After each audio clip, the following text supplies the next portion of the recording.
for today's video, samahan nyo akong mamigay ng 2,000 gift store sa mga small digital creator na nagsisimula pa lang, yung mga nagla-live nang wala pang masyadong nanonood. Mas lalo sila ma-motivate at mag-pursue sa kanilang mga ginagawa. Kaya ano pa hinintay natin? Let's go! Kaya ganito sa mga baguhan.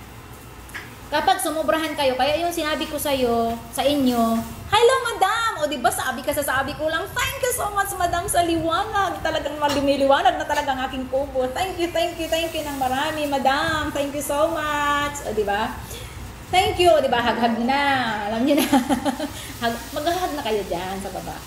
Basta, ang sabi ko sa inyo, lalo na sa baguhan, wag na wag talaga kayong sumunod doon sa nakalagay na, ay, thank you madam!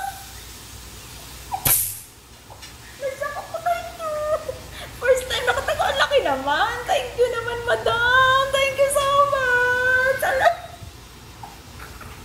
Contento na nga ako dun sa isa lang. Kasi di naman ako ng ganon, di ba? Pero ito, di ba, sa sobrang laki.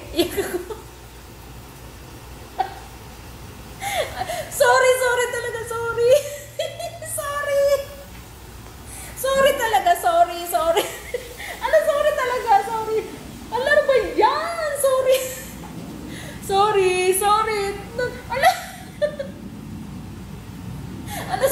Ano, sorry talaga. Sorry. Madam. Thank you so much, madam, for all of sa more than 2 months kong pagla-live. Ngayon lang ako nakatanggap ng ganyan, madam, sa totoo lang. Thank you so much, madam. I really appreciate it, madam. Maraming salamat. Alam niyo yung na-appreciate ko sobra. Kasi hindi ko akalain na ito lang ako eh. Ang liit kaya ng kubo ko.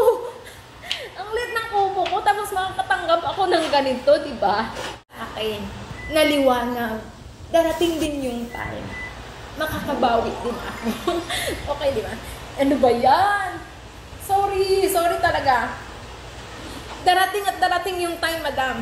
Babawi din ako. Ano ba naman yan? Yung mga hindi inaasahang mangyayari. Di ba? Kahit maliit nga na lang na appreciate mo na. Ito pa kaya? Maraming salamat talaga, madam. Shoutout muna natin si Laluna Gante. Thank you ng marami, madam. Catherine, wala talagang po sawang pagpapasalamat mula sa aking puso sa binigay mong saya sa akin. Thank you talaga, madam. Salamat talaga. Maraming salamat. Siksik, liglig pa po ang darating na mga biyaya po sa lahat ng mga star sender ko. Yan po yung babalik sa inyo. Kung ano man yung binigay nyo sa akin, titriplihin pa po yan.